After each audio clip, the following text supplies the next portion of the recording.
Thank you. Today, I'm reintroducing three bills that are designed to help improve outcomes for our residents who are struggling to maximize their potential. 70% of DC residents older than 25 who were born in DC and still live in DC do not have a college degree compared to the 71% of those who have moved to the district. The economic and social prospects are significant for our residents who have been failed by our public education system. Without necessary skills, our residents find difficulty in acquiring good jobs and good careers. These problems become intergenerational as parents are unable to provide favorable opportunities for their own children. With yet another chancellor in the conversation, we still yet are uncertain about the future of thousands of children in our public education system. In my opinion, it all starts with literacy. Those who never acquire and master literacy skills are more likely to never graduate, interact with the criminal justice system, and face significant barriers to employment. This is why today I'm offering the Commission on Literacy Act of 2019, along with Chairman Mendelson, Councilmembers Grasso, Nadeau, Todd, Bonds, Robert White, Che, McDuffie, Mendelson, Gray, and Allen. This legislation established a 9-member commission that will develop strategy, recommendations, and plan programming to address literacy disparities across the city. The commission would also provide financial support to advanced literacy organizations and nonprofits. For 90,000 of DC adults, low literacy skills are a barrier to just about everything. Completing their education, getting and keeping decent jobs, and staying out of poverty. The Commission on Literacy will serve as a vehicle to not only take a comprehensive look at ways that we can tackle this issue as a city, but it will empower and coordinate the efforts of the organizations and individuals that are already doing great work around literacy. Ensuring that our residents, both young and old, have literacy skills is an important first step to improving outcomes for our residents. But I've seen firsthand that one of the major challenges for our young people facing literacy challenges in their lives is lack of mentorship and available mentors. This is why today, along with Councilmembers Che, Robert White, McDuffie, Allen, Bonds, McDuffie, Silverman, Gray, and Evans, I'm introducing the Youth Mentoring Initiative Establishment Act of 2019. As you may know, the Office of Out of School Time Grants and Youth Outcomes was established last year to coordinate and support high quality out of school time programming in DC.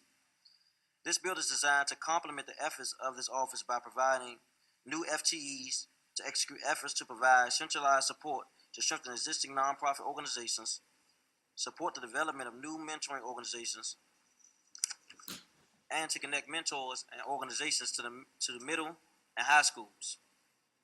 The measure will establish a youth mentoring initiative inside of the Office of Out of School Time Grants and Youth Outcomes to coordinate and expand mentoring programs and public private partnerships supporting youth mentorship programs for at risk youth in the district. The initiative, which will have 3 employees, will provide a single administrative unit to one, connect mentoring organizations to at risk middle schools and high schools, two, advocate for youth mentoring communities and increase public awareness of the need for and benefits of mentoring, and three, provide assistance in recruiting mentors from public and private sector organizations. The supportive, healthy relationships formed between mentors and mentees are both immediate and long term and contribute to a host of benefits for our larger society. As a recent study of the Big Brothers Big Sisters program found that youth in school-based mentoring programs high quality high quality classwork, did better academically, especially in sign and written and oral communication, and completed more of their assignments than their peers who did not have mentors. Youth mentors also were found to have fewer unexcused absences from class than students without mentors. Finally, we must ensure that we support the individuals and nonprofit organizations that are designed to connect with residents to help them address issues related to poverty, employment, mentorship, and community engagement. Many of the grassroots nonprofit organizations serving my community and others in the district are struggling to survive and grow. I started a nonprofit and grew up in the nonprofit community. We've seen a lot of those nonprofits diminish over time. Yet the number of social ills are vastly increasing with the wealth disparities happening in the District of Columbia. We can do more to support these nonprofits through provisions of shared working space, resources, services, and seed funding. This is why today, along with Council Members Nadeau, Silverman, Allen, Bonds, Evans, Gray, Che, and Robert White, I'm introducing the Nonprofit Incubator Program Establishment Act of 2019.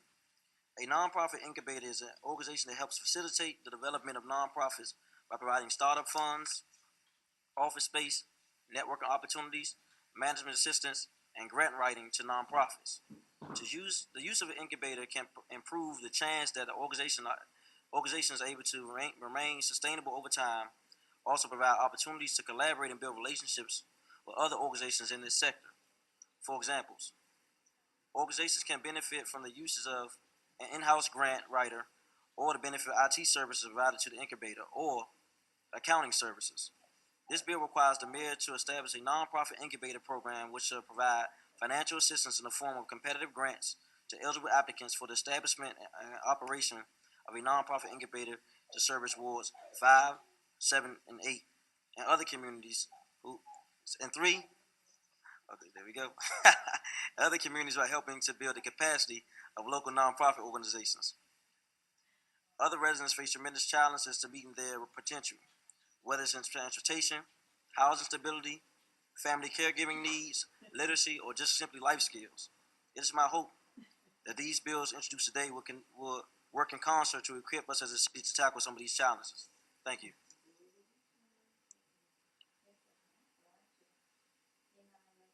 Thank you, Councilmember White.